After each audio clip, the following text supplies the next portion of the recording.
Okay, so in our last lecture we have discussed about electrical potential. Okay, now write down the value of electrical potential,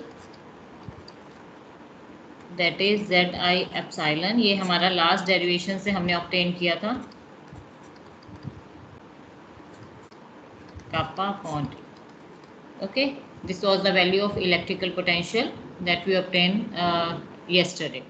Now moving further in G by Huckel limiting law. ठीक है, इसमें हम क्या करेंगे, D by हक्कल इसमें energy की value निकालेंगे. ठीक है, उसके बाद हम ग्राफ प्लॉट करेंगे. So we use this equation in this limiting law. Okay, so in order to find out the electrical energy we have to find out the work done. ठीक है, due to processing of charging, and process of charging is nothing in work done. इसमें हमें work done निकालना है इन bringing up an element of charge d epsilon. Okay, तो इसमें हमें क्या करना है, if the potential at the surface of the ion at any stage in this process is Sai. अगर पोटेंशियल जो है सरफेस के ऊपर आयन का साई है, ये जो साई है, then the work done in bringing up an element of charge जिसका चार्ज डी एप्सिलॉन है इज क्या हो जाएगा. अगर पोटेंशियल साई है और चार्ज डी साई है तो हमारे पास वर्क डन क्या हो जाएगा, साई डी एप्सिलॉन. क्योंकि साई हमारे पास क्या है, it's potential, electrical potential, and epsilon क्या है हमारे पास, चार्ज. डी एप्सिलॉन हमारे पास क्या है, ये चार्ज है. तो वर्क डन क्या हो जाएगा, वर्क डन हमारे पास हो जाएगा, work done is equal to psi d epsilon. Okay, and the total work done, और इसको हम कैसे रिप्रेजेंट करेंगे, total work done W in giving the ion its charge.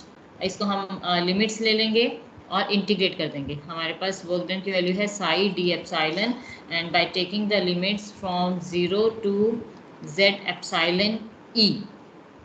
Okay, तो ये हमारा फर्स्ट स्टेप है.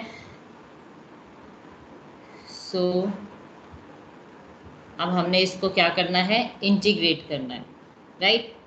अब अगर हमारे को ये बताओ, यहाँ पे हमें निकालना क्या है, work done, that is delta W. Delta W हमें कैलकुलेट करना है. तो डेल्टा W हमें कैलकुलेट करने के लिए कैसे निकालेंगे, ये होता है हमारे पास W2 माइनस W1, राइट. तो अब हमें क्या, हमें W1 और W2 की वैल्यू चाहिए, right. So we have to find out the value of W1 and W2. W की वैल्यू हमने आपको बता दी कि साई डी साई होती है. So when the ion has a charge epsilon, so the potential psi at its surface is given by, ये मैंने आपको इक्वेशन बता दी ये. अब अगर हमारे पास एक ही आयन है Z, मतलब हमारे पास अगर एक ही आयन है, अगर हम कंसीडर करते हैं यूनिवेलेंट अगर हम कंसीडर करते हैं यूनिवेलेंट, तो आपके पास Z की वैल्यू क्या आ जाएगी, 1. Put the value of Z in 1 in this equation, so we get psi is equal to, this is for univalent, epsilon upon dr minus epsilon kappa upon d. This is for the value if we consider univalent ion. Okay, अब अगर हम इसको consider करते हैं तो हमारे पास ये equation आ गई. अब हमें इसे सॉर्ट आउट करना है.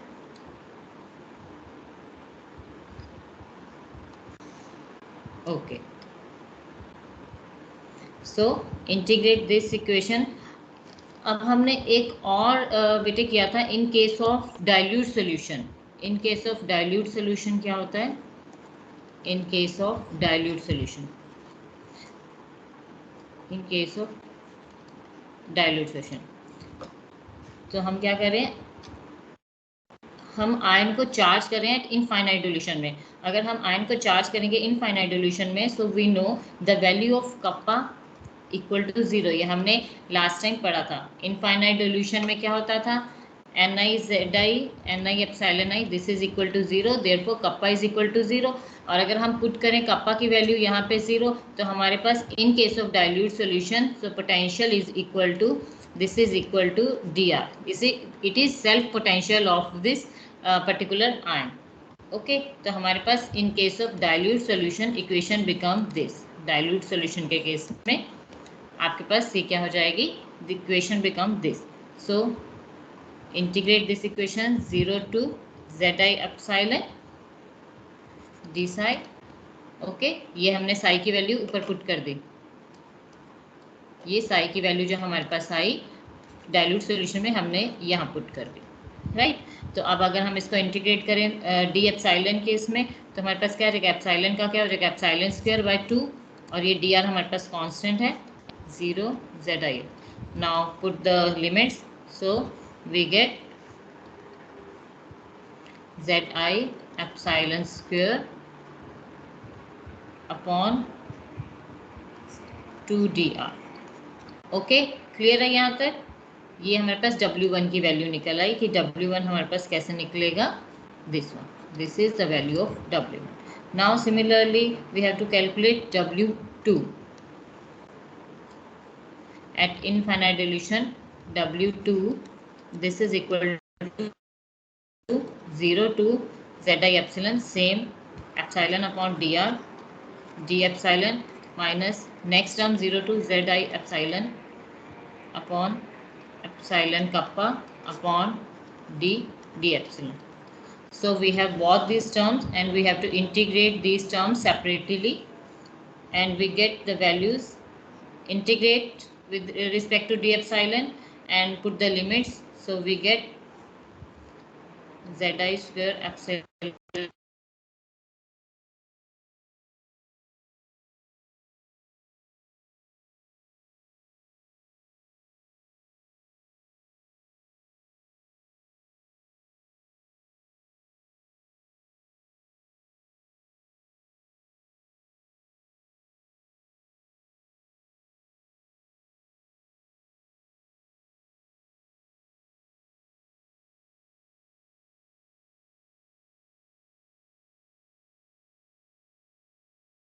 की वैल्यू आपके पास कैंसल आउट होती है, ये टर्म कैंसल आउट हो जाएगी, right. Then we have Zi square epsilon square kappa upon 2d। Okay, एक स्टेप मैंने स्किप कर दिया, W2 की वैल्यू माइनस W1, जो कैंसिल आउट होता है वो कैंसिल आउट कर दिया, ये कैंसिल आउट हो जाएगा and we get this equation, right. So we have left with, this is the net amount of work done. This is what is this net amount of work done. Work done in charging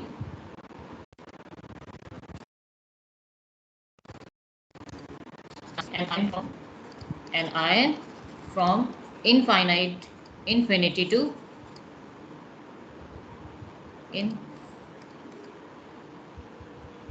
infinitely dilution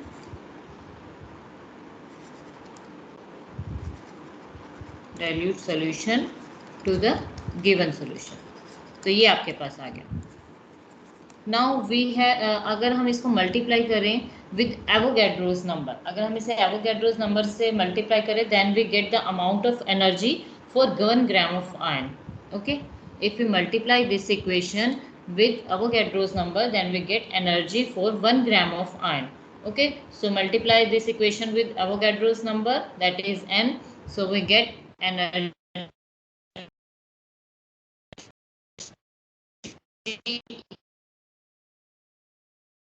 I upon into n. Okay, so this is energy and this is work done, and multiply this is Avogadro's number, n is Avogadro's number.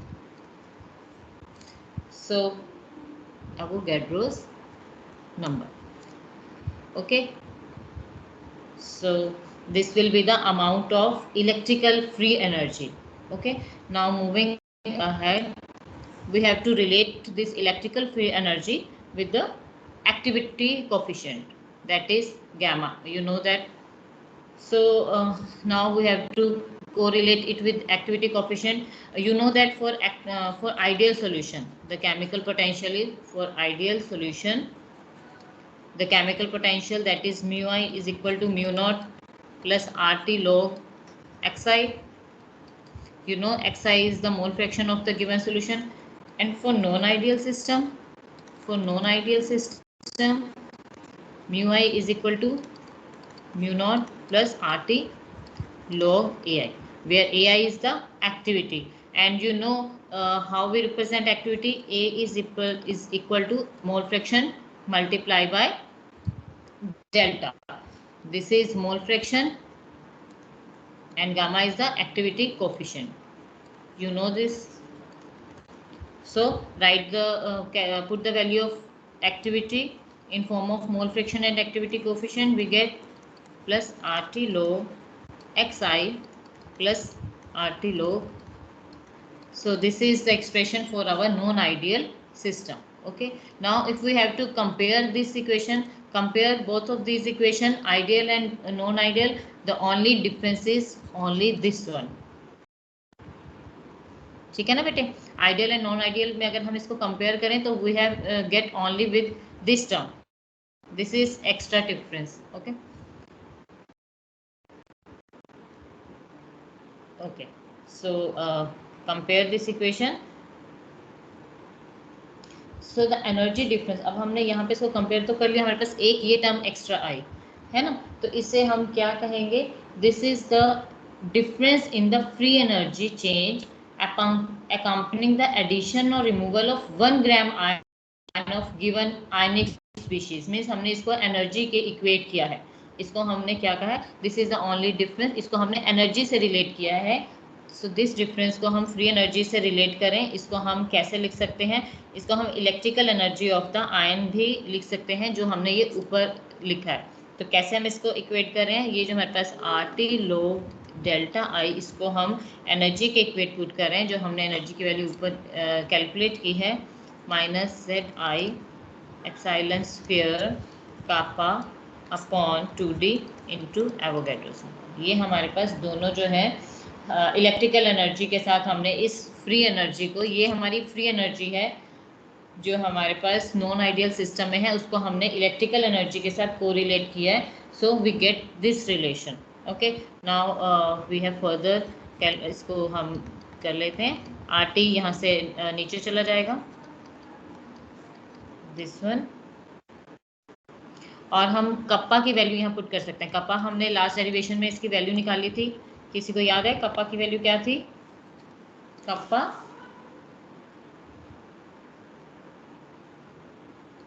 हाँ जी, what is the value of kappa बेटे? 4 pi epsilon square summation of Ni Zi square upon में dkt. Very good. So we have to put the value of kappa, 4 pi epsilon square Ni Zi square upon dkt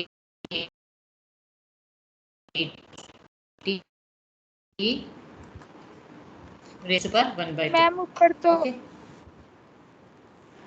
हाँ जी, Zi का square था ma'am ऊपर, शायद नहीं लिखा तो है, Zi स्क्वायर ही तो लिखे बेटे मैम. यहाँ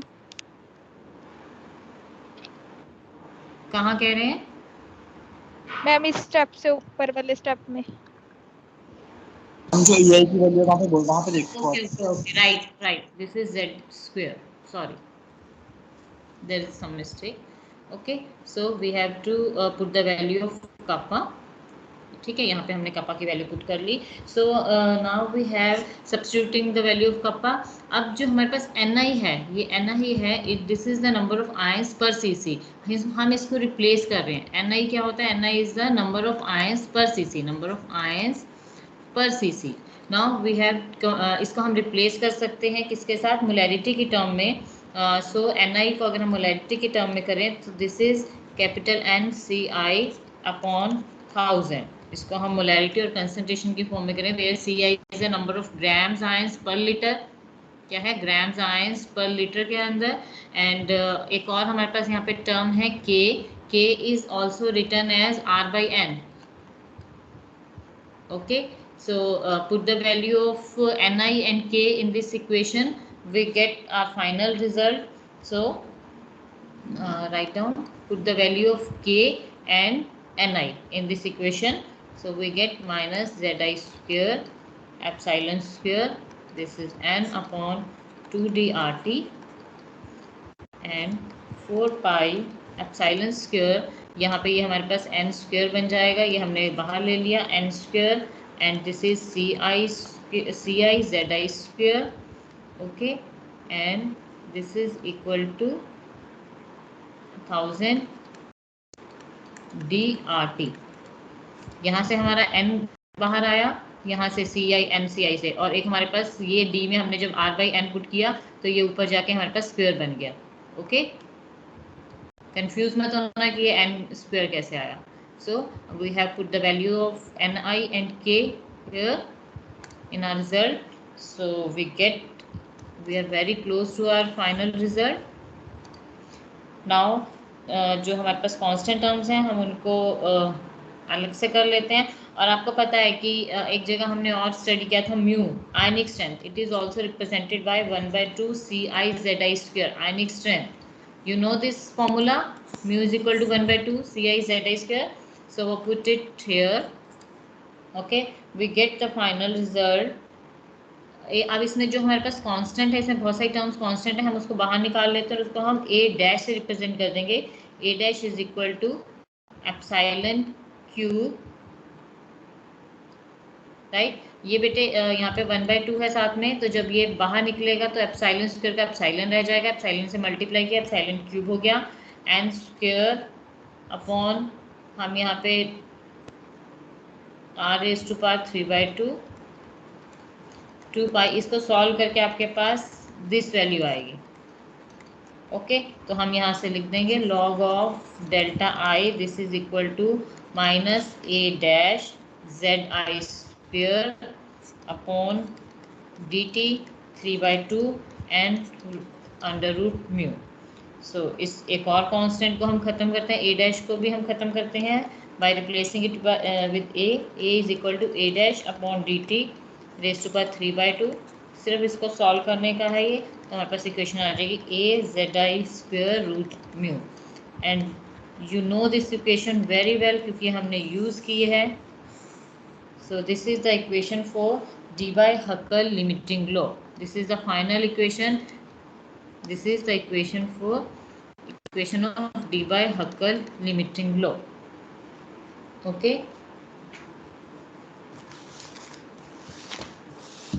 so one more thing here, we have to plot the graph. If we plot the graph between this log gamma I with mu, we get this type of graph, log of delta I, this delta I is positive or negative, कुछ भी हो सकता है, and with mu.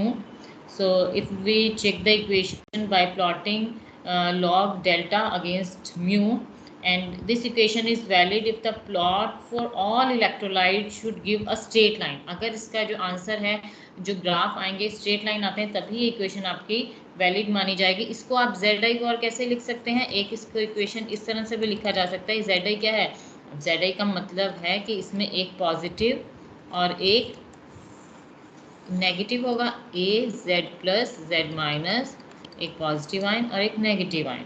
Okay, तो हम ये हमारे पास जो ग्राफ आएंगे, जो इसके ग्राफ है, स्लोप है, वो only Z positive Z negative पे डिपेंड ना करके ये देखिए इस टाइप का आपके पास ग्राफ आएगा। ये हमारे डिफरेंट इलेक्ट्रोलाइट्स हैं, जैसे ये NaCl है, ये हमारी 0 है, ये माइनस में आएगी टर्म, माइनस 0.1 0.2 माइनस में है ये सारा।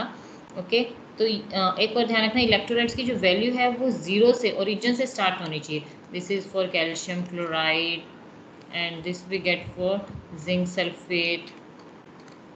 ओके, तो जो आपका यूनिवैलेंट के केस में है, slope should be 0.509, it's from experimental, we know that its value is 0.059।